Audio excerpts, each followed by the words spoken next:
Hi all welcome to football arena. Neymar ഇപ്പോൾ മിന്നുന്ന ഫോമിലാണ്. ഇന്ന് നടന്ന മത്സരത്തിലും സാന്റോസിന് വേണ്ടി നെയ്മർ ഗോൾ അടിച്ചിട്ടുണ്ട്.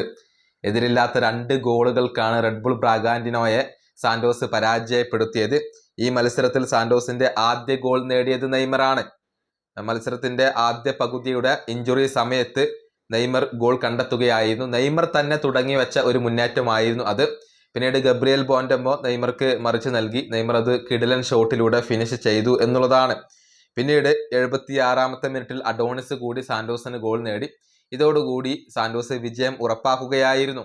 മത്സരത്തിന്റെ 79-ാമത്തെ മിനിറ്റിൽ നെയ്മർക്ക് ഒരു യെല്ലോ കാർഡ് വഴങ്ങേണ്ടി വന്നു എന്നുള്ളതാണ്. ഏതായാലും ഈ മത്സരത്തിലെ നെയ്മറുടെ പ്രകടനം അത് നമുക്കൊന്ന് പരിശോധിക്കേണ്ടതുണ്ട്. അതായത് ഒരു ഗോൾ നേടി, അതുപോലെ തന്നെ ഒരു ബിഗ് ചാൻസ് ക്രിയേറ്റ് ചെയ്യാൻ നെയ്മർക്ക് കഴിഞ്ഞു.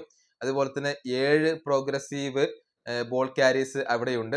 5 ഫൗളുകൾ നെയ്മർക്ക് നേരിടേണ്ടി വന്നു. 6 ഡുവലുകൾ നെയ്മർ വിജയിച്ചു. സോഫാ സ്കോറിന്റെ റേറ്റിംഗ് വരുന്നത് 8.2 ആണ്. നല്ല രൂപത്തിലാണ് നെയ്മർ കളിച്ചത് എന്നുള്ളത് ഇതിൽ നിന്നും വളരെ വ്യക്തമാണ്. അതുപോലെ തന്നെ എടുത്തു പറയേണ്ട കാര്യം, സാന്റോസിന് വേണ്ടി നല്ല രൂപത്തിൽ നെയ്മർ കളിക്കുന്നു. അവസാനത്തെ 17 മത്സരങ്ങളിൽ നിന്ന് 11 ഗോളുകളും 4 അസിസ്റ്റുകളും സ്വന്തമാക്കാൻ നെയ്മർക്ക് കഴിഞ്ഞു എന്നുള്ളതാണ്.